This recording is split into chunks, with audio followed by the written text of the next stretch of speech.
Hi, I'm Steven the Calculator Guy, and today I'm going to walk you through my workflow on how I find yields and opportunities to invest in.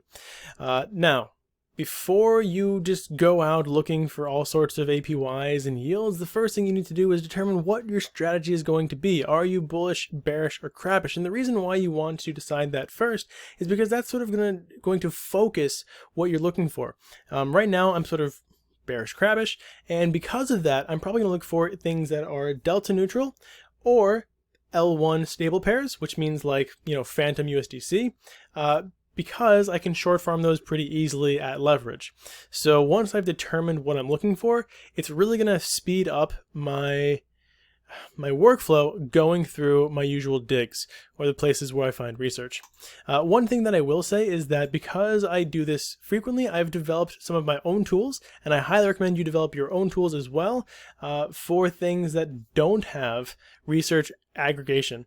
So like APY Vision, Coindix, and Beefy aggregate a ton of opportunities, and they do it really well, and I love that, but they don't do leverage farm aggregation, so I do that myself with the help of some people in the Discord.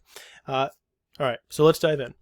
The one thing that I really like about APY Vision is that you can search by pair, so I can type in Matic and USDC. Let's say I'm looking for an L1 stable pair, and you get a ton of opportunities, right? There are 55 different opportunities. How do you sort through those? Well, you might be tempted at first to go by APY, right? 288%, that looks amazing. Maybe you want to jump right into that. Well, if you look at the pool age, 16 days, plus the 24-hour volume, less than $1,000, plus the liquidity, less than $1,000, this is not a real opportunity. You're just not going to be able to invest in this. You're not going to be getting that APY. So what you really want to do most likely is sort by volume or liquidity. Volume, it just means that people are trading this pair. And if you sort by that, you're probably going to get the most realistic, most organic fees, and that's kind of what I'm looking for in terms of farming medium to long term. So I like this. Let's check it out. And one of the things that I'll say is whenever I find an opportunity, the first thing I'm going to do after I look for historical yields, which is right here, I'm going to go to the source and see if this is accurate. So the cool thing about APY Vision is you can oftentimes click on the sort of DEX Explorer that will show you some of the analytics for that particular pool. So if I click on View on QuickSwap, for example, what I'll get is the liquidity and the fees in the past 24 hours.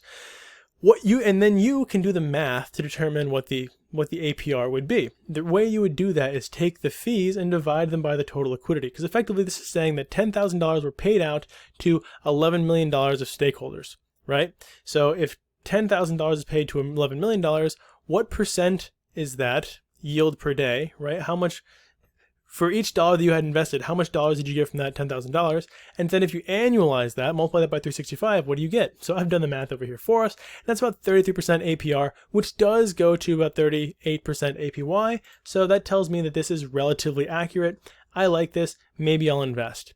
Now, another cool thing is this is an actual pool. It's not a farm, so none of the fees that I'm getting are going to be in terms of some farm token, but it does mean that I have to add liquidity manually without being able to click into a farm. So the way you would do that is just click Add Liquidity, and boom, you're taken straight to the place to add your liquidity in Wrapped Matic and USDC. Again, I'm not advocating for this particular pool. I'm just saying that's sort of my workflow, right? So what I'll do is I'll look for particular strategies. Maybe I'm looking for L1 stables here, right? And then maybe if I'm done looking at Matic, maybe I think that Crow is going to be another high yield opportunity. Well, it looks like we're not getting anything from the Kronos chain, and that's because APY Vision is very limited in the chains they offer. They don't really show you anything on any non-EVMs or on some of the less known EVMs. I think Kronos is huge, but APY Vision just does not support them. So while I love APY Vision, they're very limited in scope. They also don't do non-EVMs like Solana. So AVAX might be one that I'm looking for, because I know they have AVAX. Again, what I want to do is short by volume. And looking at the APYs, okay, 24%, that's pretty good, 31%. These are good. Where is it? Trader Joe, Pangolin, the usual suspects, right? At this point, with my frequency of research, I sort of know what to expect and what's going to pop up here. You can also look at the last 7 days, see if they've been going up, down, or sideways. All right, so once I've checked APY Vision, I've sort of gotten some ideas. What I'm probably going to do is go over to Beefy and see if I can auto aggregate any of those yields. So maybe I'm looking for Matic. So I'll clear this, type in Matic. We want Matic USDC. I'm going to sort by APY. Unfortunately, you can't search by 2 pairs here, which would be way easier if you could. I don't know why they don't make that easy. Here we have Matic USDC. Okay, 36%, that's pretty good. Maybe now I'm compelled by this one, right? Maybe I'm compelled by this Matic DAI, this Mac USDT on ApeSwap, but because I don't know ApeSwap that well, one of the things I want to do immediately is check the historical yields. So I'm going to click on it. I'm going to click zoom out to 1 year. Maybe I zoom out to 1 month. And I see, okay, well, where are its lows? Its lows are around 18%, 21%, 13%. That's not that bad. Looks like an average around 25%. That's pretty good. And if we're at 36% now, looks like we're on maybe a down, heading back to the 18%. Maybe I would settle with this, but I still want to look at the other ones as well, like the Matic DAI. Is that more consistent or less consistent than the Matic USDT? Well, it seems like the lows are around 20%, and it's kind of averaged a bit higher, so maybe I go into this one instead. If I can't find the one on QuickSwap, because it's a pool, not a farm, so you wouldn't really expect to find it here, then maybe I just go straight into QuickSwap. Because again, you're getting all of that as LP anyway, so it's kind of already aggregated for you. Okay, so that's sort of what I'll do. I'll also just browse around for these L1 stable pairs, or for any pairs that I'm particularly interested in. You know how to use Beefy. If you're into just stables, you'll look at stables. I do like the MIM USDC USDT right now because it's performed well historically, has very consistent rates at or above 10%, between 10% and 30%.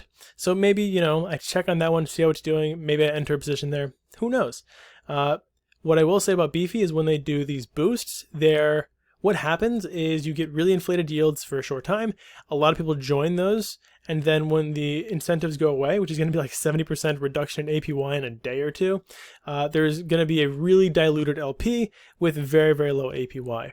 And I wouldn't want to be exposed to JPY right now, given international conditions, unless I'm hedging that delta on like some Forex with a short or something.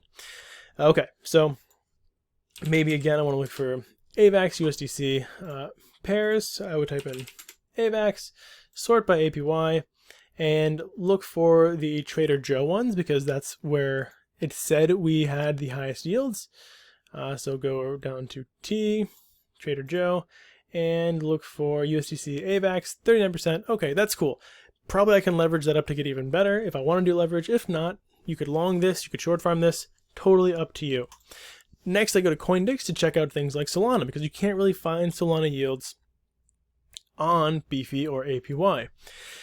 So I will search by, well, you can use stables, right? This is kind of interesting.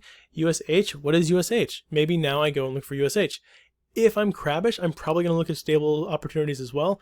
I just like stable opportunities, and I like to learn more about the different types of stable coins and different ecosystems because I want to be prepared when shit hits the fan, which it did a few times with different stable coins.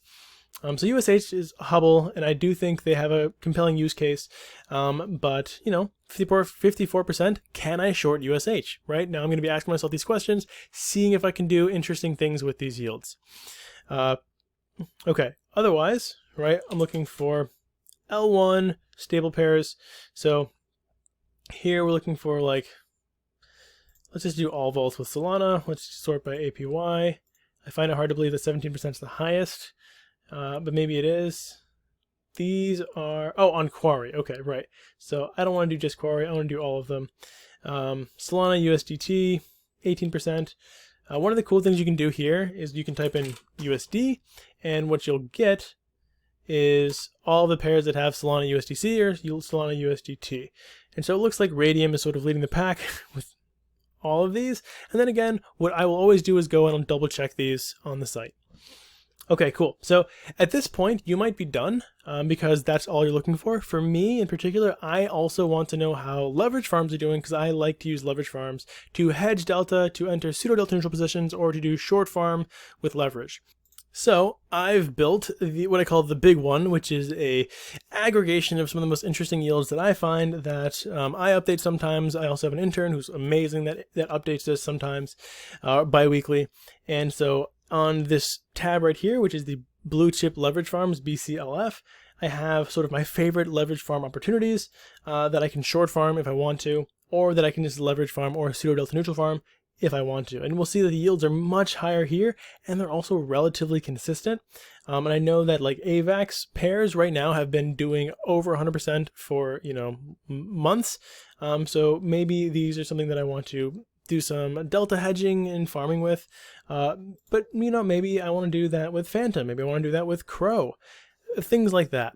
So I have this opportunity here because I built it. And again, if you don't have access to a resource because it doesn't exist, but you really want that resource, consider building it for yourself so that you save time and don't retrace your steps every time you do research. So I also have this one here, which has a list of all the leverage farms that I think are worth investing in, and then a list of their L1 stable yields that's updated semi-frequently. So this is a cool tool that I have, and this is a cool tool that I have that you would have to build yourself if you wanted them, or if you're a premium member of the Discord, or if you're a member of the Patreon, you have access to these, of course.